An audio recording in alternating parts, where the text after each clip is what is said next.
Hey Meg, can you think of a part of your life where understanding the individual pieces changes your view of the whole? This is a fun question for me because I never saw myself as someone who would end up doing analytical or mathematical work. But when I look back at my experiences as a kid, like when I was doing volunteering or my first job in a grocery store, I see that understanding smaller elements of details and analytics were always really appealing to me. I always had to adjust the labels in the grocery store, and it's what you do at the end of the night, so it's more appealing to customers when they come in. And I was always really good at it because I loved making all the labels line up perfectly. In the end, looking back, all of these little elements, stuff like that I never would have thought of played a role. It would play a role in my life later down the line. They all melded together to form this property of curiosity about organization and analytics, which leads me to where I am today. Yeah, there's an element of connecting things that brings understanding to that big picture. And this whole concept of integrating how we understand the microscopic, the little things, to the macroscopic, the big things, is central to the philosophy of our next guest, Whitney Loo, who is an assistant professor of chemical and biological engineering at UW Madison. From her research to making and understanding new sustainable polymers, to the list she makes to keep life organized, she finds ways to connect the big and the small. In this episode, she shares the good and the bad of being a new professor, what she's learned as a mentee and a mentor, and the power of committing to yourself. From the Wisconsin Energy Institute and the Great Lakes Bioenergy Research Center, I'm Meg. And I'm Michelle. And you're listening to Propelling Women in Power, a podcast about the careers of women in energy at the Wisconsin Energy Institute on the UW Madison campus and our sister institution, the Great Lakes Bioenergy Research Center. Let's dive in with Whitney Loo. My name is Whitney Loo. My pronouns are she, her, and hers, and I am an assistant professor in the Department of Chemical Engineering here at University of Wisconsin-Madison. Your research has two different themes: sustainable polymeric materials and polymer-based energy storage devices. Can you explain what those two huge themes mean and what you're doing to explore them? Yeah, so I would classify myself as a polymer scientist, and I think that polymer and polymer-based materials are my real passion. And for those of you who don't know, polymers are these long chains of molecules that have many repeat units that are typically used today in plastics. So most of your plastic packaging, your single-use plastics, a lot of the maybe plastic parts that you come into contact with all day long, those are all made of polymers. And so right now, we're kind of at this crossroad in polymer science where we've been thinking about how they can improve quality of life, but now we're realizing that it's really hard to recycle them. They kind of last forever, which has been thought as a really good thing when they were first invented. But now we're thinking about how can we make these materials more sustainable. And so a big focus of my research group is kind of anchored in that idea of thinking about how we can design materials that are more easily processed or recycled, or that have their end of life kind of already engineered and designed into the material, or how we can use and design new ways of currently recycling or upcycling the plastic waste that's currently being accumulated or generated. And then the second theme of my research group is thinking about how we can use these materials to promote sustainability or in sustainable devices. So things like energy storage devices, like batteries, so lithium-ion batteries that are used today in all of our portable electronics, your cell phones, your laptops. How can we make the next generation battery that has better safety, more charge in it, so it will last for longer? Maybe it'll charge faster.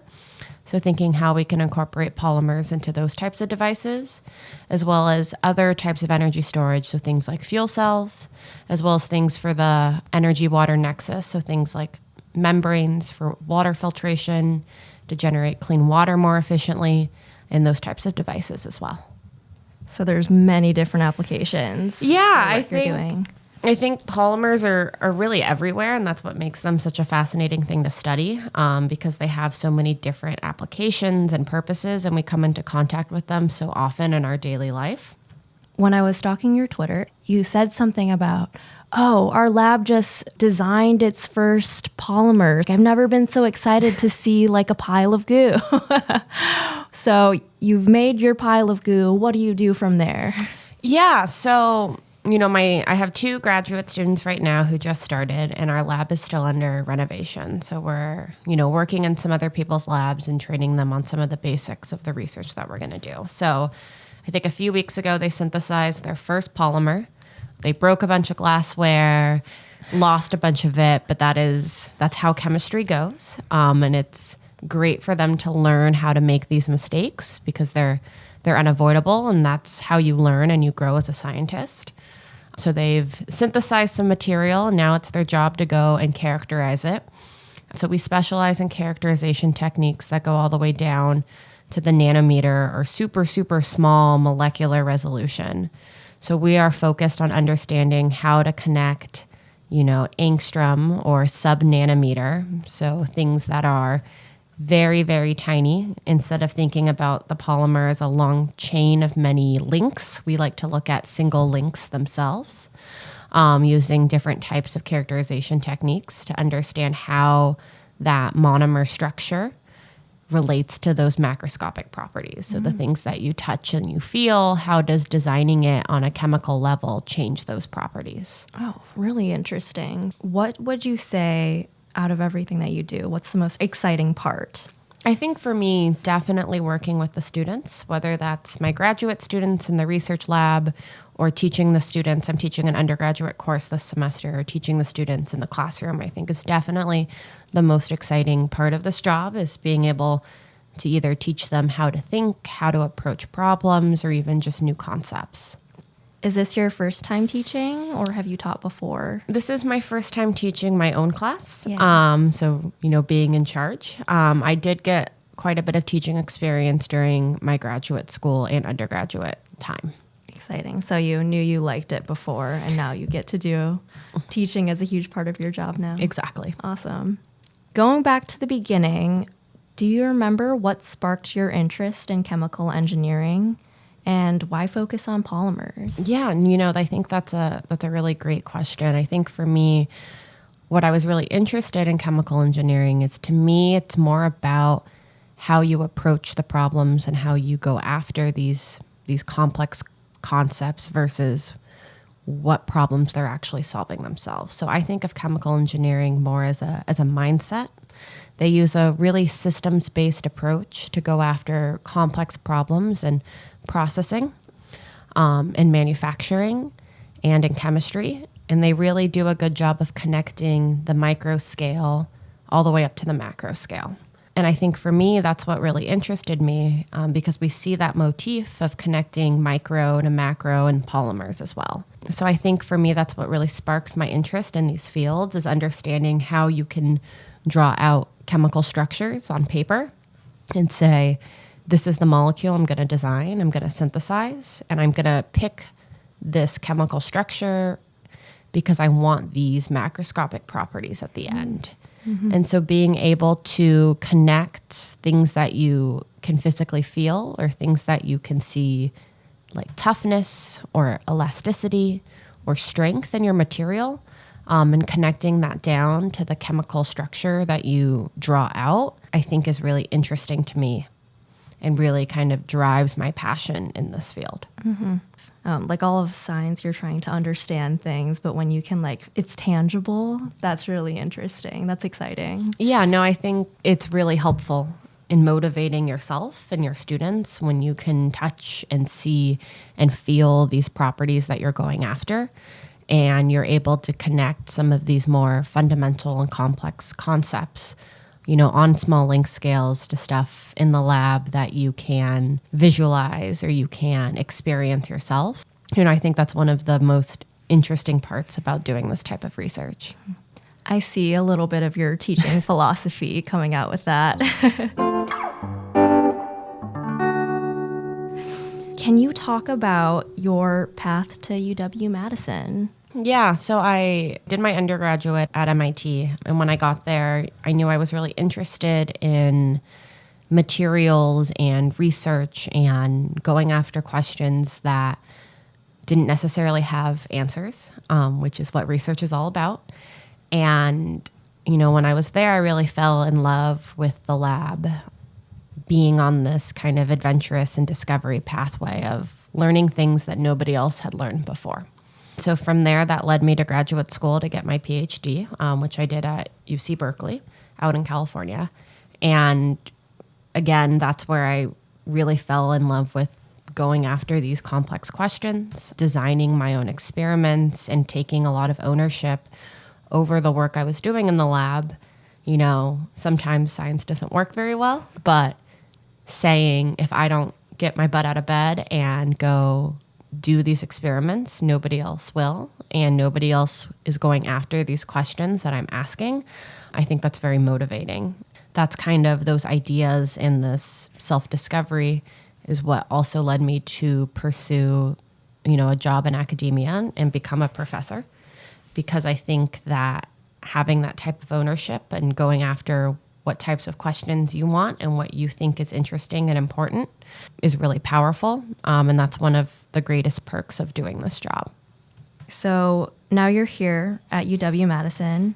You're starting a new lab, from purchasing your first expensive piece of lab equipment to now mentoring your first graduate students. How is it going? What are the exciting parts? And what are the maybe not so exciting, challenging parts? I would say the common theme of how it's going is overwhelm. I think one of the most unique parts about being a professor is the quantity of different hats you have to wear. There are so many different roles that you get to step into during this job, whether that's a researcher, a mentor, a teacher in a classroom setting. There's a lot of different roles that you get the opportunity to do. And some people might find it a burden, but what I think is interesting is because there's so many different things you have to do, means that, you're not going to be great at everything. No one person can do all of these different jobs really well. I think these different roles require different personality traits and different interests, but it also means that every single day there should be at least one thing that you really are excited about doing and that you think you're really good at. So I think for me, what I find most exciting is working with my students, getting to interact with them in the lab and, teach them not only hands-on skills of how we do these type of experiments, how we synthesize these materials, but also think about how do we ask questions? How do we frame scientific questions to go after? How can we design experiments that answer those questions? And how can we always be motivated by this idea of discovery and going after these new ideas? I would say on the flip side of the other part of the job, there's so many questions I have about starting this new job and being in this new place. I would say the least exciting part of every day is I have all these questions, whether they're about science, whether they're about administration or administrative duties or teaching. Figuring out who is the right person to ask to get those questions answered, I would say, is the least exciting part of my day, because normally it requires me trying to get the answer from several people, and then you figure out who the right person is to ask. And then I would say the most challenging part of my day is actually figuring out, what are those questions to ask. Becoming a professor is an experience unlike any other, because you step into a role that is very different from your training. As a PhD student, you are really learning how to do research. You're learning how to ask scientific questions. You kind of continue that training during your postdoctoral work, and you really get good at doing research. Now, as a professor, you're not necessarily the one that's really doing the research. You're the one that's mentoring. You're the one that's training your students. And so it's a very different role than maybe what you've had training for. And so with that come a lot of questions that you might have on how to be, the best manager, the best mentor. And so figuring out what those questions are is actually very challenging. Mm-hmm. What are those spots where I'm struggling and understanding what questions you need to ask to get the solution? Exactly. That's really interesting. You're now a mentor. And I am. in your journey, who were your mentors and what did they do for you? Yeah, so I've been really lucky to have a lot of really great mentors, both formal and informal ones. I would say my formal mentors, my postdoc advisor and my PhD advisor, they did a really great job of creating good environments and safe environments to conduct really strong research in and go on this path of scientific discovery. And I think that is one of the most important things a mentor can do is create and secure that welcoming and safe environment so that you can really go after and kind of do your job, and they can foster and create that.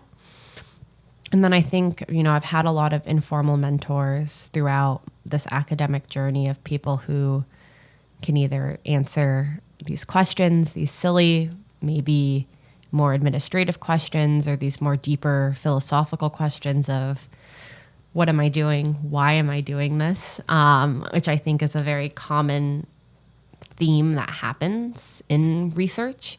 Like I've mentioned, you are going after these questions that nobody has asked before. And so sometimes that can be very isolating and lonely. And so it's been great to have informal mentors of people who, not only can help answer some of these more scientific questions, but are just there to help you when the experiments don't work or when your hypothesis is wrong, remind you that you are not your research and you are not your science, and that this is just all part of the journey.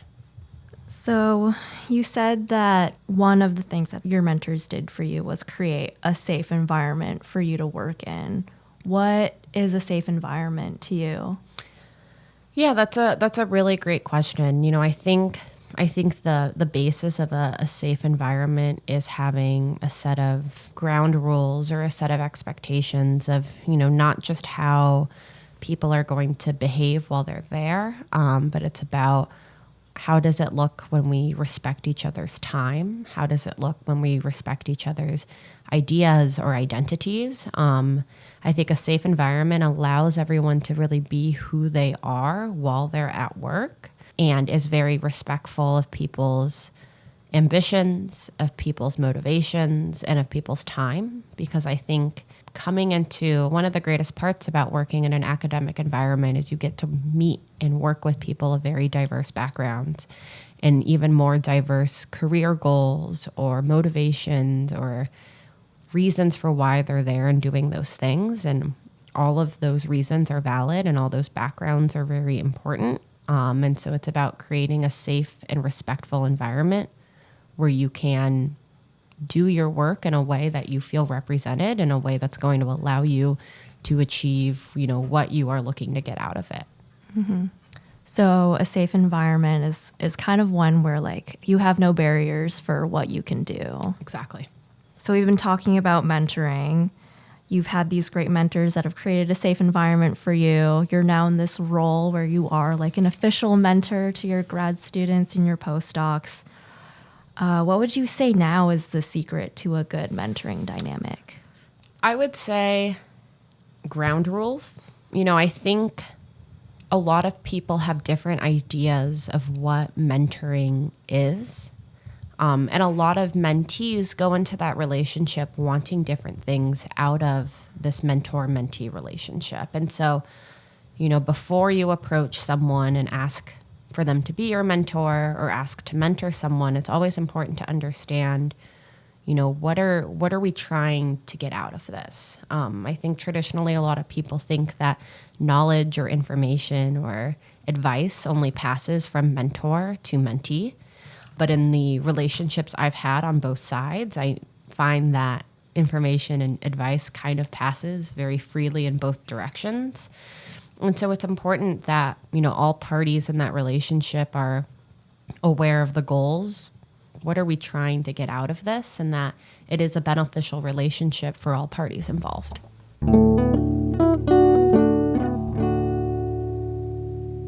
Have you ever thought, no more new polymers, goodbye energy storage solutions? You don't want any of that. You just want to change career paths. Have you ever thought maybe the chemical engineering background wasn't for you and you wanted to switch to something else? Oh, probably more than you would imagine. I think doing this type of research can be isolating. I think a lot of times science is going to do what science wants to do. It's not cooperative. It's unforgiving.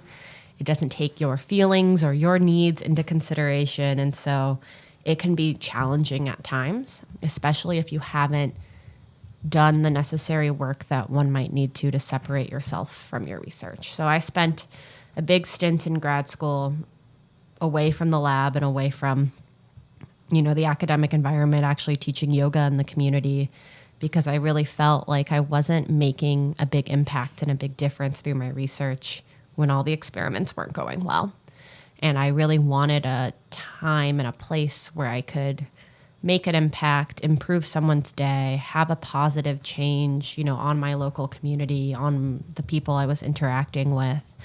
And so I needed to find another outlet to do that, to maintain my mental health, my sanity, keep myself in a more positive light when sometimes graduate school or just research isn't necessarily providing you with that positive reinforcement you might need. So, there have been times where I said, you know what, maybe this is not the right path for me. I'm really lucky though now in my current job that because I get to wear all of these different hats and have all these different roles, I get to go and teach a class a few times a week and see that impact I can have on those students. And I think the mentoring relationships I have with my graduate students, I can see the impact on how I can help them and improve their life. And so it kind of lessens some of the blows of when the science doesn't work, because you have these other outlets and these other ways to have impact and improve society. And I think,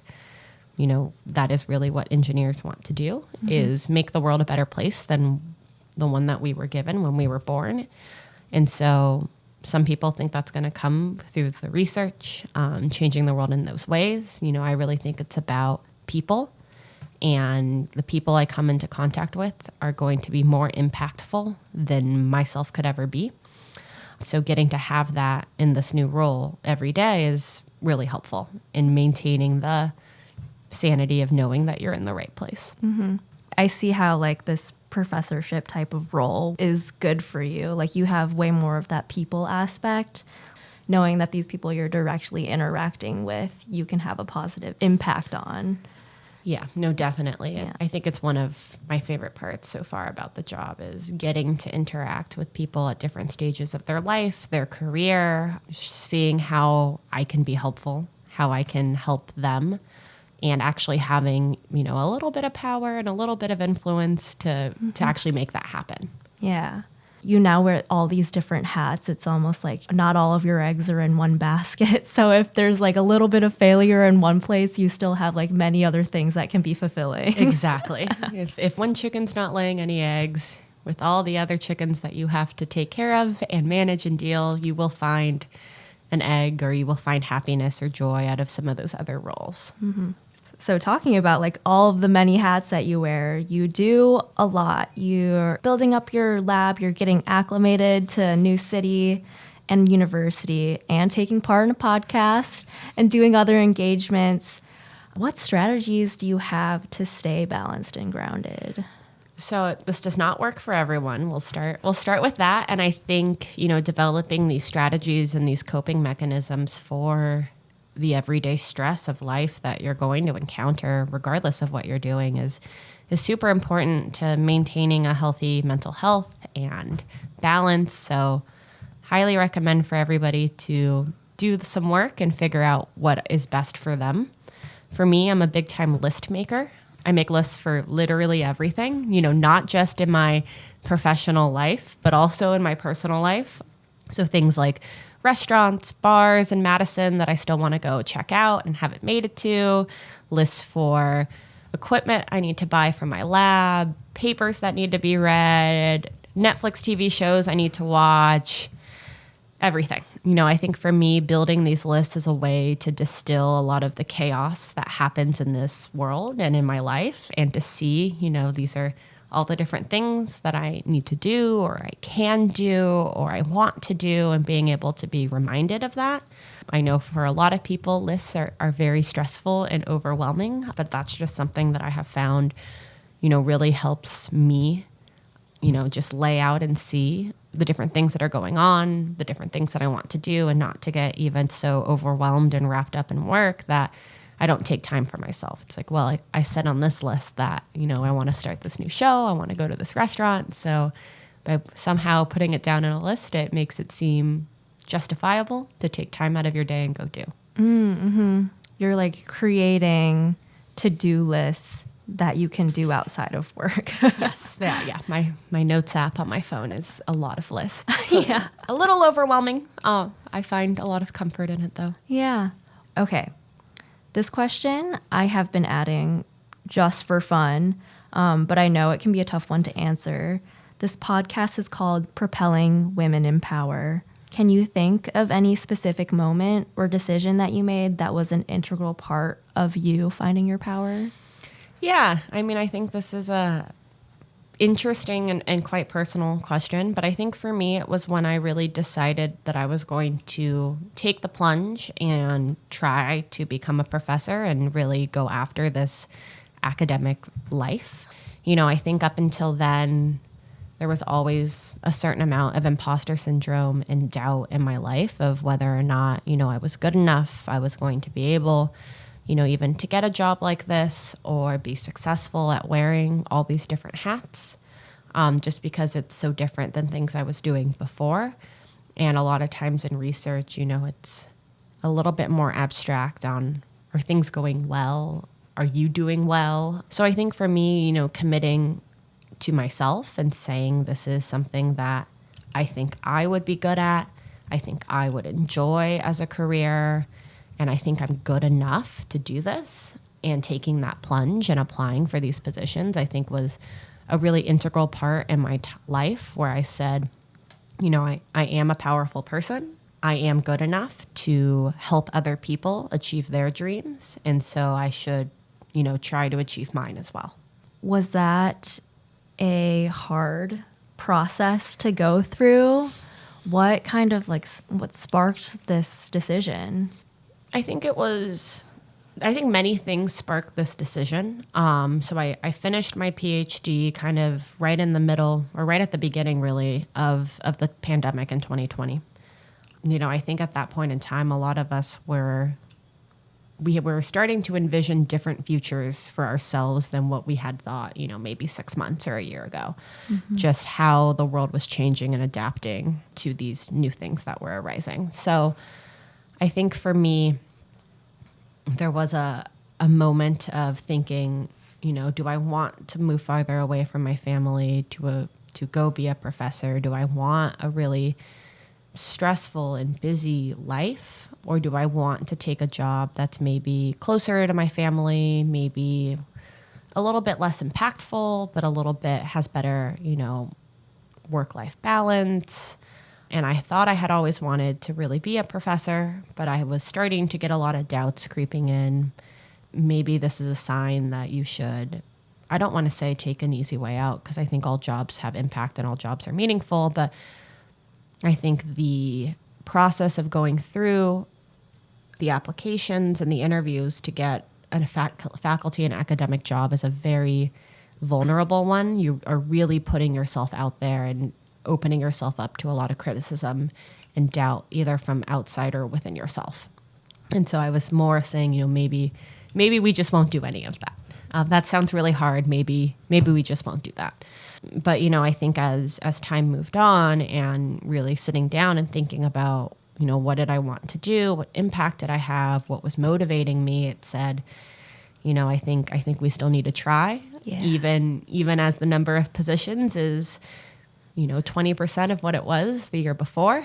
We still need to give it our best shot. And only until we try will we know if this is the right thing for us. Mm-hmm. If you never try, you won't ever know. Exactly. Mm-hmm.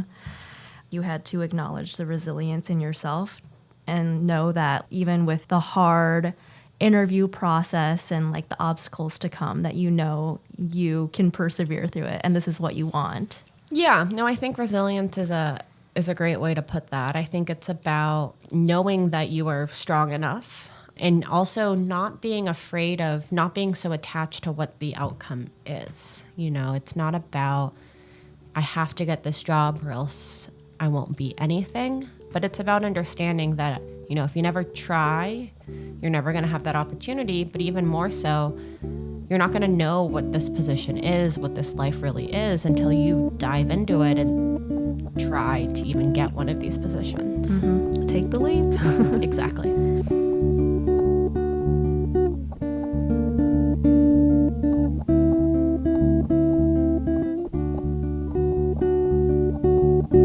When we think about ways to increase gender diversity in STEM, representation obviously plays a huge role. Can you talk about the role that representation has played for you? Yeah, so I've been extremely lucky and privileged in the realm of, seeing gender representation in these types of fields. When I started graduate school and I was deciding which advisor and which research group I was going to join to pursue my PhD, I found this research group working in, this field of polymer science, and it was mostly women. I think the women outnumbered the men after I joined about 2-1. That environment was very safe, very welcoming, very understanding of, what was happening kind of outside in other groups and just kind of in the field in general. It was very sheltering. I don't think I really realized how special of a place it was until we went to our first conference. It was a very big physics conference in Baltimore. And it was the first time that I had ever seen in my life where the men's restroom had a line and the women's was empty. And I said, oh, that's kind of weird. And then I realized, oh, well, that's probably because of the demographics of who are here right now. That's not because, at this place, men are going to the bathroom more than women. It was, there just really weren't that many women in the room and in the conference. And I think that was the first time that I really realized about this lack of representation or how the gender ratio was really skewed in the field that I was working in. And so I think for me, having that representation at such an early stage of making this choice to join this field made it very easy to leap in and say, yeah, I can do this, just because I saw so many other amazing women doing this type of research. And so I think that it is really important.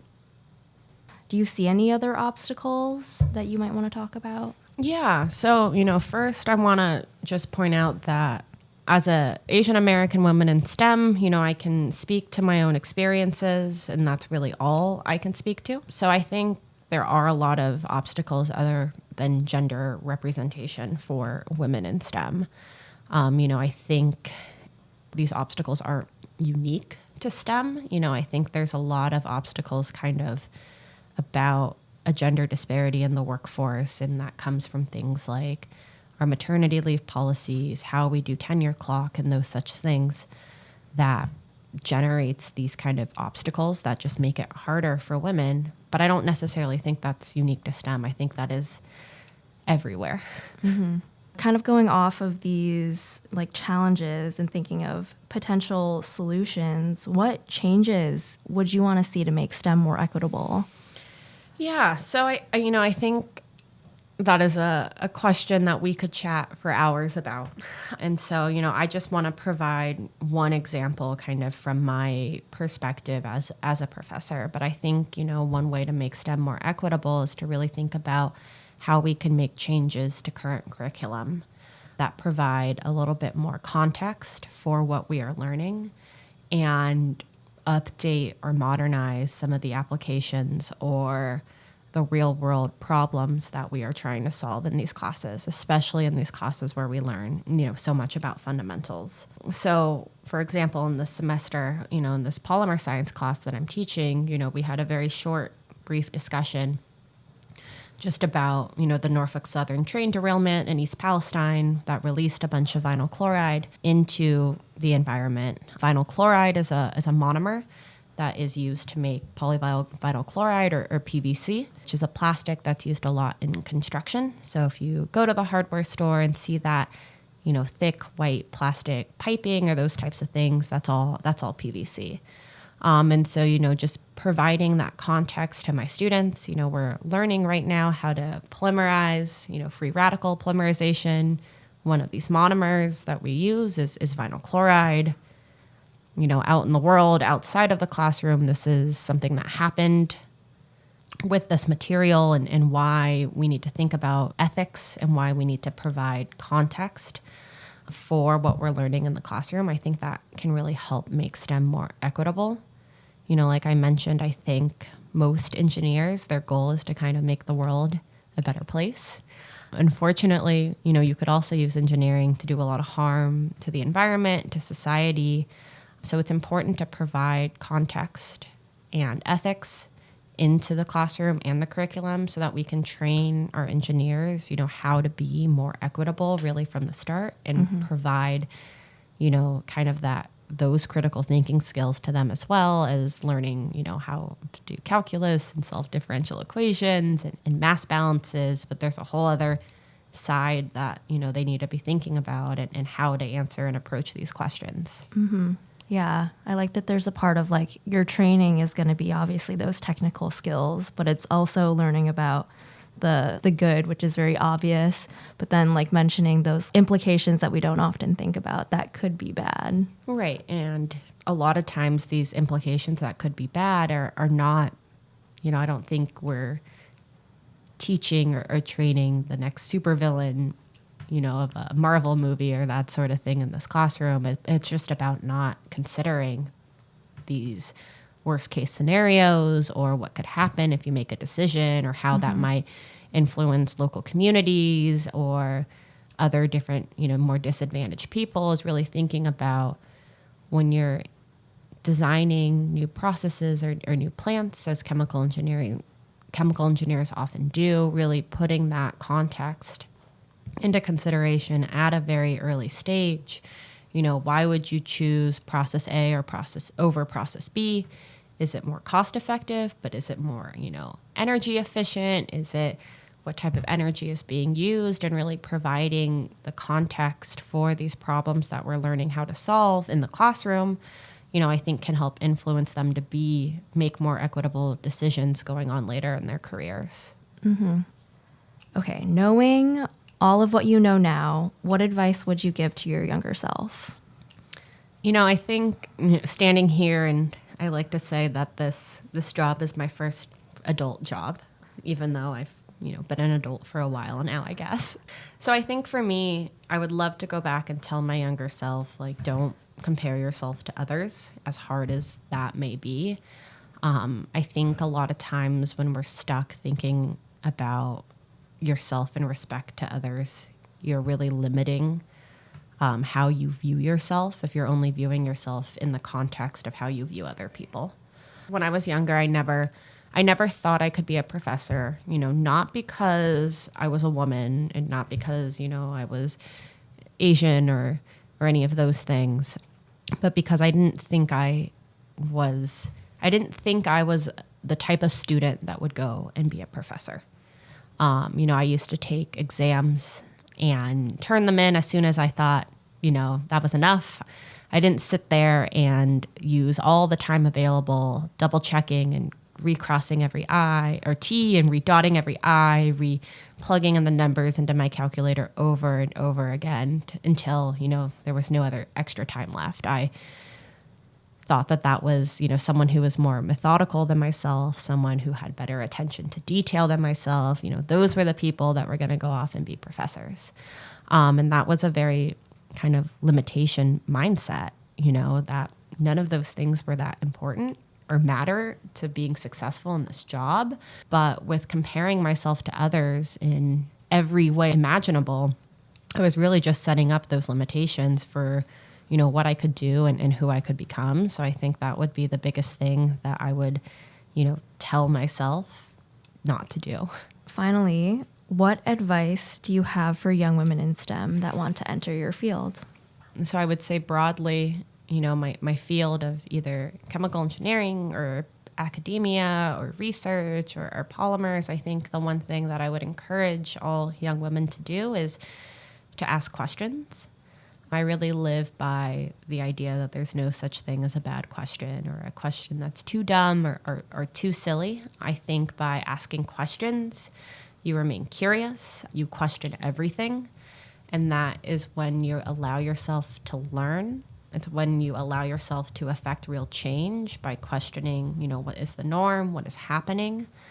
And I think it's also what allows yourself to value your time. If you go ahead and ask that silly question, hey Michelle, where's the bathroom in this building? It says that my time is valuable. I don't want to waste 15 minutes running around and looking for it when I know that there's someone who can point me in the right direction. And I think taking that ownership over your time is taking ownership over your worth and is really helpful to claiming your power.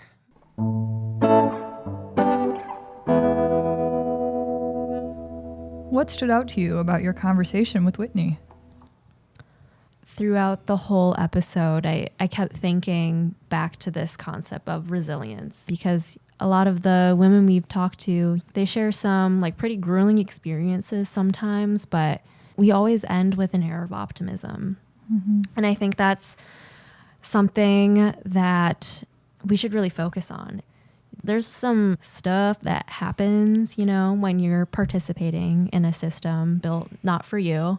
But the fact that these women are talking to us about their experiences and still sharing advice for future women to join their field, I think really talks to this community of resilience. With her journey in particular, one thing I'm really going to take away is remembering that in those tough moments where you're doubting yourself, it's really an opportunity for you to remember your why and commit to yourself and claim your power. Mm-hmm. And that's our show. Thank you to all of you listening in, and thank you to today's guest, Whitney Loo, Assistant Professor of Chemical and Biological Engineering at the University of Wisconsin-Madison. Please subscribe, rate, review, and share this podcast with a friend. You can find the Wisconsin Energy Institute at energy.wisc.edu and the Great Lakes Bioenergy Research Center at glbrc.org. This episode was produced by Michelle Chung and Meg Riker. We'll see you next time on Propelling Women in Power. What is your superpower? I think for me, my superpower is really my ability to distill complex things down, whether that is for time management purposes in my to-do lists, whether that's taking really complex problems that we see in the lab or in the classroom. But this idea that, things are always made up of parts. And if you're able to take something that seems really overwhelming or really chaotic, but pull out its components or what it's made of or the questions inside of that bigger question, you can really break things down into more digestible and smaller pieces.